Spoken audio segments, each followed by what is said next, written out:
Hi, Lana. Okay, so you're working on the song Flying Leaves by Kolling, and here's what I'd like you to do as you learn this. Here's the way I'd like you to approach this. There are three sections to the song. Well, four. There are four sections to the song. First section is the first page plus the first 3.5 lines of the second page. Okay, it's all this stuff. Okay, that's the first section. Second section starts with the key change. We went from the key of D to the key of G, where this stuff starts. Okay, that's the second section. Everything's different. That runs for about a page into the middle of the third page. Once again, we change the keys and everything, the feeling of the song also changes. Now we go to the key of E flat, where this stuff starts. Okay, and then the fourth section is the last page. The good news is the fourth section, there's not really much new material. All right, it starts with something from the second section, this stuff. Okay, and then it moves into something from the first section, back to this. Right, and that's how it ends. Okay, so you got four sections. The way I'd really like you to approach this is work at it section by section. Take the first section, learn the right hand, memorize the right hand. Here's the thing, Lana, this song has you both hands jumping around all over the place. You can't expect to play this well unmemorized. And to prove it, I have not memorized it, and you're going to see it. I'm going to play this in a bit. You're going to see a lot of mistakes because I haven't memorized it. I'm trying to read the music, and I'm not looking at my hands. I'm making these big jumps without looking at my hands to see where I'm going. So I'm taking big guesses, and I'm going to make a lot of mistakes.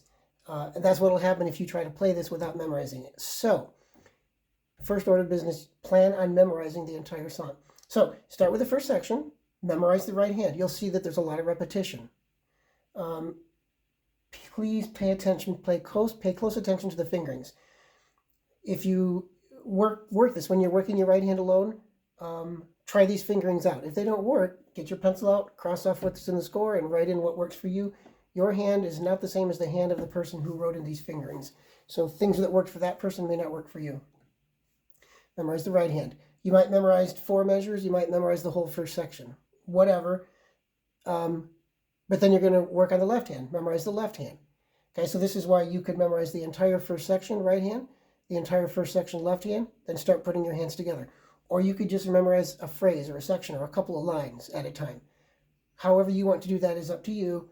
But you need to plan on memorizing. Memorize the right hand alone, memorize the left hand alone, then start putting your hands together in sections, in chunks. That's the word I like. Chunks of 2 measures, 4 measures, whatever you can handle. Whatever you can do is a reasonable chunk. Approach the first section like that. Then approach the second section the same way. Memorize. Plan to memorize the second section as well. Another thing about the second section is there's this melody.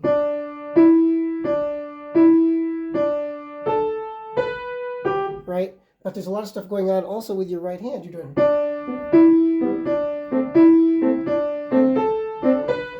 You can't play everything the same volume. It won't sound right. Okay, this is the melody. These are accompaniment notes. They can't be equal volume. Don't do this. Right? That's not what is called for here. In fact, these are staccato, these accompaniment notes. So as you learn this, make sure you learn the right hand. As you memorize the right hand, make sure you memorize it correctly, which is loud, soft, loud, loud. These are the melody notes, and soft. Okay? So it's going to sound something like this.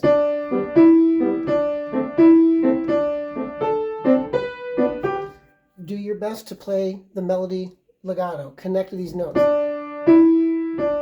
You might have to get tricky with the fingerings.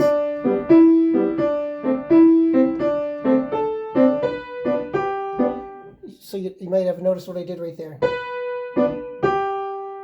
I played it with my 4th finger, but I switched it to my 5th finger while I was holding it. Okay? That takes care of the second section. Again, memorize it.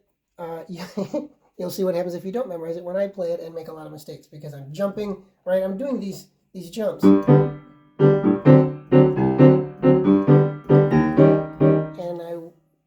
you'll see.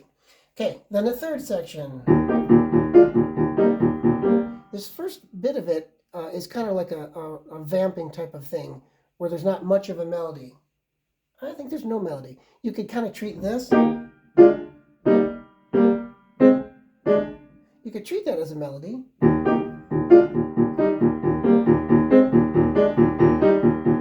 Okay, but it's not too much of a melody until you get to the bottom of that page.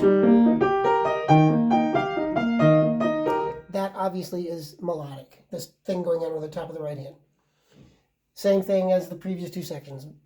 Work the right hand alone, correct the fingerings if they don't work for you, take your pencil, scribble theirs off, write yours in. In fact, write yours in if there's nothing there, if it's something that's not intuitive, right? If it's a fingering that you're likely to forget every time you get there, write it in so you can see it while you're memorizing it. Memorize the right hand of the third section. Memorize the left hand of the third section. And put your hands together. After each hand is memorized, then put your hands together and play this. And then you go into the fourth section, big finish. Okay, so I'm going to play this now. I'll do my best, but I want you to at least hear me attempt it. I'm going to put in the comment, not in the comment, in the description, I'm going to put a link to a recording of a girl who plays this pretty well. So you can see what it's like with someone who's practiced it more than a couple hours like I have, or an hour. Okay, so here we go. Flying Leaves by Kolling, Opus 147, number 3.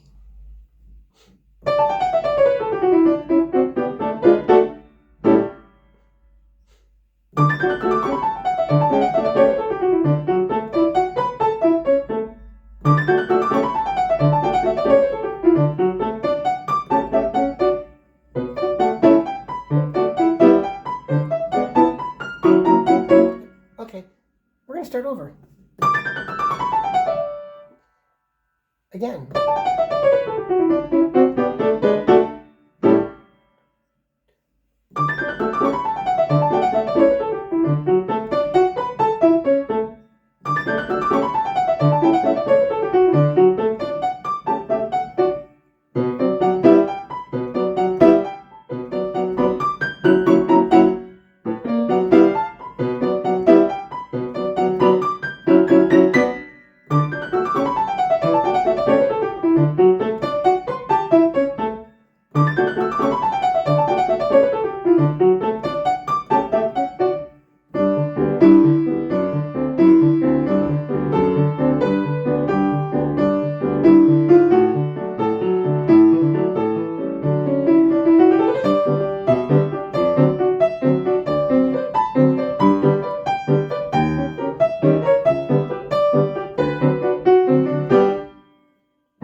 Okay, we'll meet for a lesson and I'll maybe be able to play it better.